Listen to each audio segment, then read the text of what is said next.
Assalamu alaikum everyone. The topic for today is personal history statement. What I'll do is I'll divide the video in two different bits. In the first part, I'll just try to quickly give you a little bit of background to this document, and in the second part, we'll talk about the actual content of a personal history statement as to what should go into it.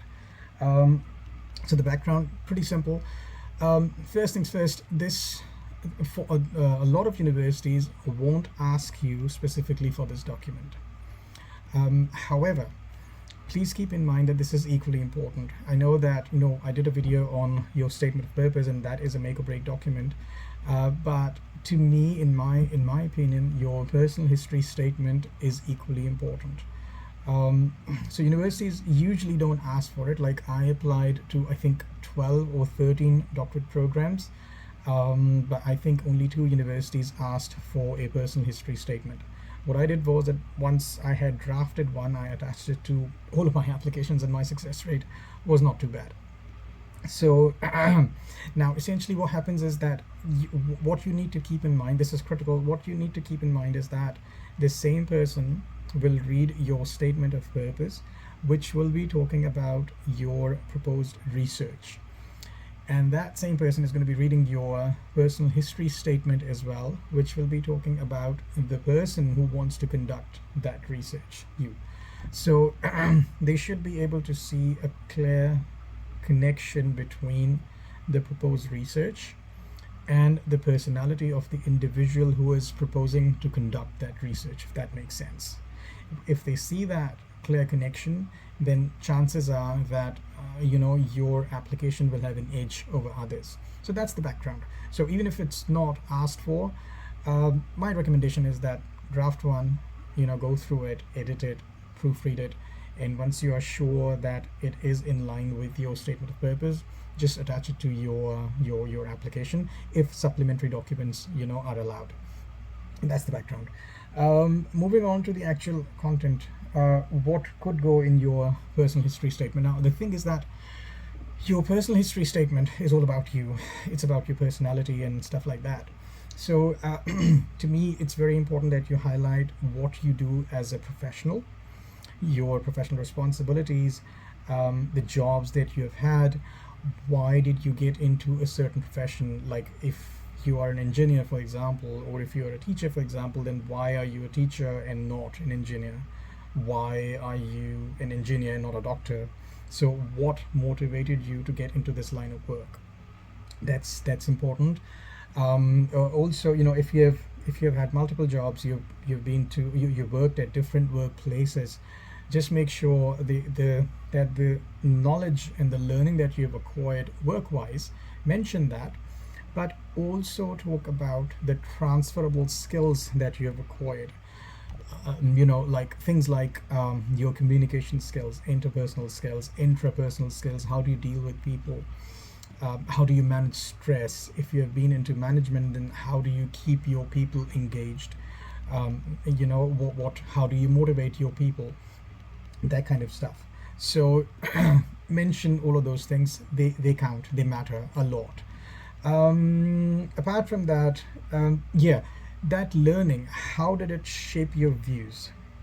You see, you have to keep in mind that in your statement of purpose, your SoP, you have already spoken about your research interests.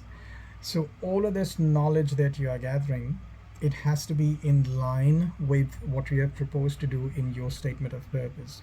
Therefore, we all, as we grow and as we progress, the knowledge and the learning that we acquire, these things, they shape our views. So how did all that learning and the skills that you acquired while working, while progressing through your professional career, how did that shape your views? How is it connected to what you want to do in the future? So that's one thing. Second, apart from your job, if there's something else that you do, like you started a side business, for example, you should mention that as well.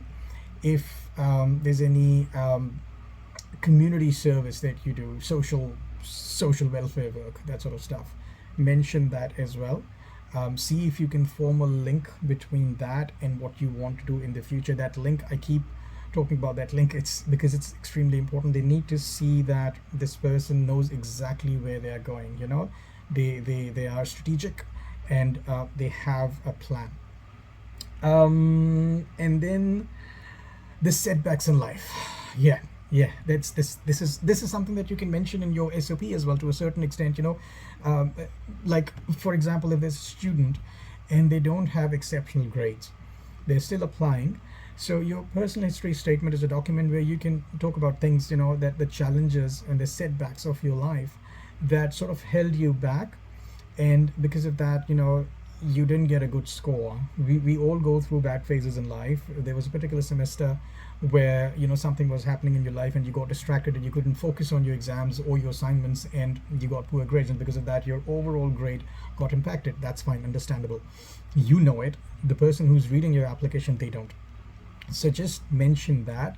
This is something that you can mention in your SOP as well, to a certain extent. But this document here, you can really let your guard down, and you can talk about all of those things that something happened in my life, and because of that particular reason I couldn't do so well, and I'm sure in the future I will be able to come back stronger.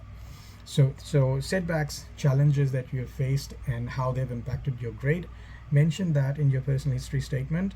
And towards the end, yeah, just talk about that why are you confident that you will be able to, if you're given this opportunity, why you will be able to successfully finish off this program. You got to show them this confidence, that this is my personality. This is, if I quickly recap the entire thing, that this is my personality. This is the knowledge that I've acquired while working and progressing professionally, and this is what I'm willing to do in the future, and this is the reason why I will be able to finish off the program successfully. So yeah, I hope I was able to cover everything. If there's something that I've missed, just let me know, and I'm happy to answer all the questions. Yeah, so background, again, not everybody is going to ask you for this document, but even if they don't ask, my recommendation is that you draft a personal history statement and attach it to your application along with your statement of purpose, if there is provision for supplementary documents. Yeah, that's just about it. Thank you very much. And again, if there are any confusions, questions, please let me know. I will see you in the next video. Thank you. Allah Hafiz.